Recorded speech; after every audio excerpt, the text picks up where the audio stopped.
Hello everyone. இன்னைக்கு நம்ம poultry farming in India தான் பார்க்க போகிறோம். ஃபஸ்ட்டு பவுல்ட்ரி ஃபார்மிங்னா என்ன? பவுல்ட்ரி ஃபார்மிங்கிறது சிக்கன், டக்ஸ், டர்க்கீஸ், கீஸ் இதெல்லாம் வளர்த்து அதிலிருந்து கிடைக்கிற எக் அண்ட் மீட்டை நம்ம சேல்ஸ் பண்ணி அதில் இருந்து இன்கம் எடுக்கிறது தான் பவுல்ட்ரி ஃபார்மிங். இந்தியா எக் ப்ரொடக்ஷனில் தேர்டு இருக்குது, சிக்கன் மீட் ப்ரொடக்ஷனில் ஃபிஃப்த்து இருக்குது. பந்தா வாசுதேவ் ராவை நம்ம ஃபாதர் ஆஃப் பவுல்ட்ரி இண்டஸ்ட்ரின்னு சொல்கிறோம். இந்தியாவில் largest egg producer Andhra Pradesh. நாமக்கல்லை நம்ம எக் சிட்டி இல்லைன்னா பவுல்ட்ரி டவுனுன்னு சொல்கிறோம். இதுதான் second largest egg producer town. இந்தியாவில் இருக்கிற பெரிய பவுல்ட்ரி ஃபார்ம் சுகுணா. இந்தியா ரெண்டு டைப் ஆஃப் சிக்கனை மெயினாக க்ரோ பண்ணுறாங்க.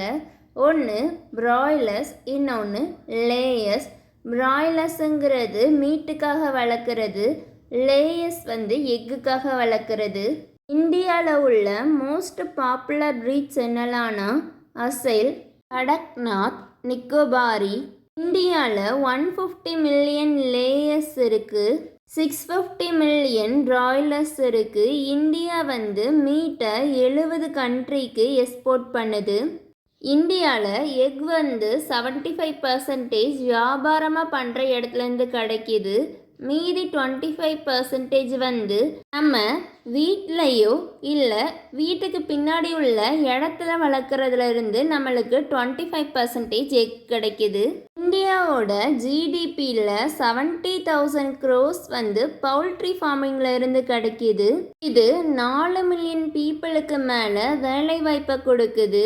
இது 2 to 2.5 million tons of poultry waste ஒரு வருஷத்துக்கு பை ப்ராடக்டாக கிடைக்கிது.